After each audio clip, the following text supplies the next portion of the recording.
Bismillahirrahmanirrahim. Assalamualaikum warahmatullahi wabarakatuh. Perkenalkan, nama saya Nur Kalbi dengan NIM 23013501004 dari kelas pendidikan Fisika B.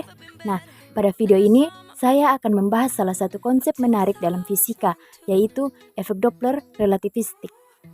Nah, pernahkah kalian mendengar istilah efek Doppler? Biasanya kita mengenalnya saat mendengar suara sirine ambulans yang terdengar lebih tinggi saat mendekat dan lebih rendah saat menjauh. Nah, konsep ini juga berlaku pada cahaya, tetapi dengan sedikit modifikasi karena efek relativitas. Pada video ini kita akan membahas efek Doppler relativistik, bagaimana cahaya mengalami pergeseran frekuensi akibat kecepatan tinggi, serta bagaimana efek ini digunakan dalam astronomi untuk memahami alam semesta. Tapi sebelum itu kita bahas dulu sejarah singkat tentang efek Doppler ini dan siapa yang pertama kali menemukan efek Doppler. Jadi, efek ini pertama kali ditemukan oleh Christian Doppler, seorang fisikawan asal Austria pada tahun 1842. Dia menyadari bahwa frekuensi gelombang bisa berubah jika sumbernya bergerak relatif terhadap pengamat. Untuk membuktikan teorinya, seorang ilmuwan Belanda bernama Christoph Buys-Bellot melakukan eksperimen unik pada tahun 1845. Dia meminta musisi memainkan nada tetap sambil naik kereta yang bergerak cepat. Hasilnya, nada yang didengar pengamat di luar kereta memang berubah, sesuai dengan prediksi Doppler.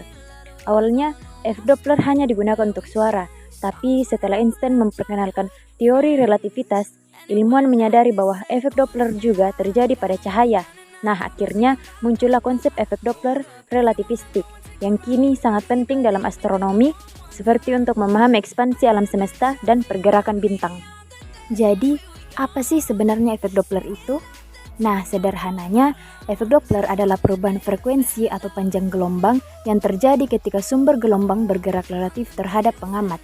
Misalnya, kalau kita mendengar suara sirine ambulans, saat ambulans mendekat, suaranya terdengar lebih tinggi karena frekuensinya naik.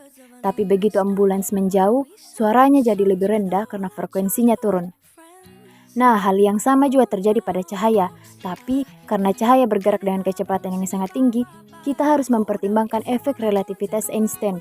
Inilah yang membuat efek Doppler pada cahaya sedikit berbeda dibandingkan dengan suara. Selanjutnya, efek Doppler relativistik terjadi ketika sumber cahaya bergerak dengan kecepatan yang mendekati kecepatan cahaya. Nah, lalu bagaimana perubahannya? Jadi, kalau sumber cahaya mendekati pengamat, maka panjang gelombangnya menjadi lebih pendek, sehingga cahaya tampak lebih biru. Ini disebut dengan blue shift. Sebaliknya, kalau sumber cahaya menjauh, maka panjang gelombangnya jadi lebih panjang, sehingga cahaya tampak lebih merah. Ini disebut dengan red shift. Sekarang, dapat kita lihat bagaimana efek Doppler relativistik ini dapat dijelaskan dengan rumus. Nah, bentuk persamaannya yaitu F aksen sama dengan F akar 1 kurang V per C per 1 tambah V per C. Nah, di mana F aksen adalah frekuensi yang diamati, yaitu frekuensi yang diterima oleh pengamat. Kemudian, F adalah frekuensi sumber, yaitu frekuensi asli dari cahaya yang dipancarkan. Kemudian, V adalah kecepatan relatif sumber terhadap pengamat, dan C adalah kecepatan cahaya sekitar 3000 km per detik. Bentuk persamaan ini menunjukkan bahwa jika sumber cahaya mendekati, maka frekuensinya akan meningkat, dan jika sumber cahaya menjauh, maka frekuensinya akan menurun. Lalu, apa bedanya dengan efek Doppler biasa? Kalau kita bicara tentang efek Doppler biasa, perubahan frekuensi hanya bergantung pada seberapa cepat sumber bergerak mendekati atau menjauhi pengamat. Nah, misalnya tadi, saat ambulans mendekat, suara sirenenya terdengar lebih tinggi, dan saat menjauh, suaranya lebih rendah. Tapi kalau kita masuk ke efek Doppler relativistik, ceritanya jadi sedikit lebih rumit. Kenapa? Karena di sini kita tidak hanya memperhitungkan kecepatan, tapi juga efek relativitas Einstein, di mana ketika suatu objek bergerak sangat cepat mendekati kecepatan cahaya, maka waktu bagi objek itu berjalan lebih lambat menurut pengamat. Ini disebut dengan dilatasi waktu. Selain itu, panjang gelombang cahaya juga mengalami perubahan lebih besar dibandingkan efek Doppler biasa.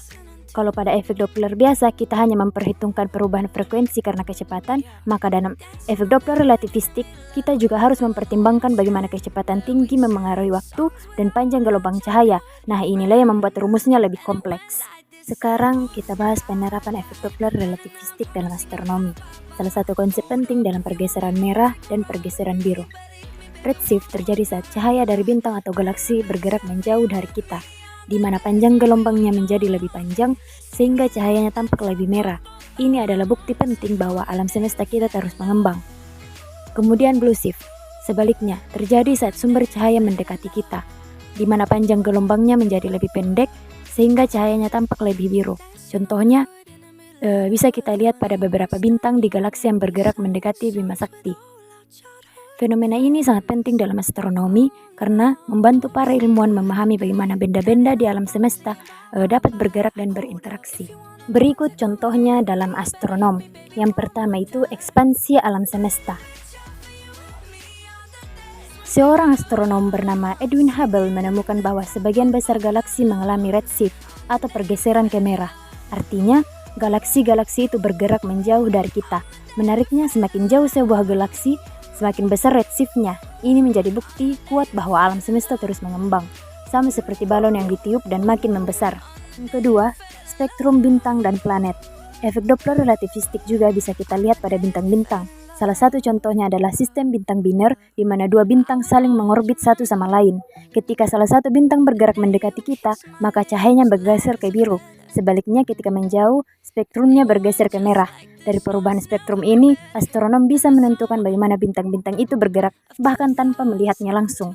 Kemudian contoh yang terakhir yaitu deteksi eksoplanet. Nah, ini yang paling keren. Karena efek Doppler relativistik juga digunakan untuk menemukan eksoplanet atau planet di luar tata surya kita. Tapi bagaimana caranya? Nah, ketika sebuah planet mengorbit bintang induknya, ia menarik bintang itu dengan gravitasi kecil, membuat bintang sedikit bergoyang. Akibatnya, cahaya dari bintang itu berubah antara blue shift dan red shift. Dari pola perubahan ini, ilmuwan bisa mengetahui bahwa ada planet di sana, meskipun planetnya tidak terlihat secara langsung. Nah, keren banget kan? Sekarang kita coba menyelesaikan soal tentang efek Doppler relativistik. Nah, dapat dilihat dari soal bahwa sebuah galaksi bergerak menjauh dari kita dengan kecepatan 0,1 C atau 10% dari kecepatan cahaya. Nah, jika panjang gelombang cahaya yang dipancarkan galaksi tersebut adalah 500 nanometer, maka berapa panjang gelombang yang kita amati dari bumi? Karena galaksi ini bergerak menjauh, maka kita akan mengalami redshift, yaitu pergeseran panjang gelombang ke arah merah. Untuk menghitung panjang gelombang yang diamati, kita dapat menggunakan rumus atau persamaan efek Doppler relativistik. Diketahui bahwa panjang gelombang awal adalah 500 nanometer, maka kecepatan galaksi 0,1 C, sehingga kita substitusi nilai tersebut ke rumus, di mana lambda aksen sama dengan 500 kali akar 1 tambah 0,1 per 1 kurang 0,1. Nah, di mana hasil dari 1 tambah 0,1 yaitu 1,1 dan 1 kurang 0,1 yaitu 0,9. Kemudian nilai dari 1,1 per 0,9 kita bagi sehingga didapat 1,22, kemudian diakarkan. Akar dari 1,22 tersebut yaitu 1,1. Nah, hasilnya kita kali dengan panjang gelombang awal yaitu 500 nanometer sehingga diperoleh panjang gelombang yang kita amati adalah 527,3 nanometer yang lebih besar dari panjang gelombang awalnya. Ini artinya cahaya dari galaksi mengalami redshift karena galaksi tersebut bergerak menjauh dari kita. Jadi, dari semua pembahasan tadi, kita bisa simpulkan bahwa efek Doppler relativistik menjelaskan bagaimana cahaya mengalami pergeseran merah atau biru akibat gerakan relatif antara sumber dan pengamat. Perubahan ini terjadi karena objek bergerak dengan kecepatan tinggi mendekati kecepatan cahaya. Efek ini sangat penting dalam astronomi. Dengan mempelajari redshift dan blue shift, para ilmuwan bisa mengetahui bagaimana galaksi bergerak, mendeteksi eksoplanet yang mengorbit bintang jauh, dan bahkan menguji teori relativitas Einstein. Tanpa efek Doppler relativistik, banyak misteri alam semesta mungkin masih belum terpecahkan. Sekarang, kita sudah paham bagaimana efek Doppler relativistik bekerja dan mengapa ini begitu penting dalam dunia astronomi. Ilmuwan terus menggunakan prinsip ini untuk mempelajari kosmos dan mengungkapkan rahasia alam semesta yang belum kita ketahui. Terima kasih sudah menonton. Jangan lupa like, komen, dan subscribe kalau kalian suka pembahasan ini. Mohon maaf apabila ada kesalahan kata. Semoga apa yang saya sampaikan dapat kita pahami dengan sangat mudah. Sampai jumpa di video berikutnya.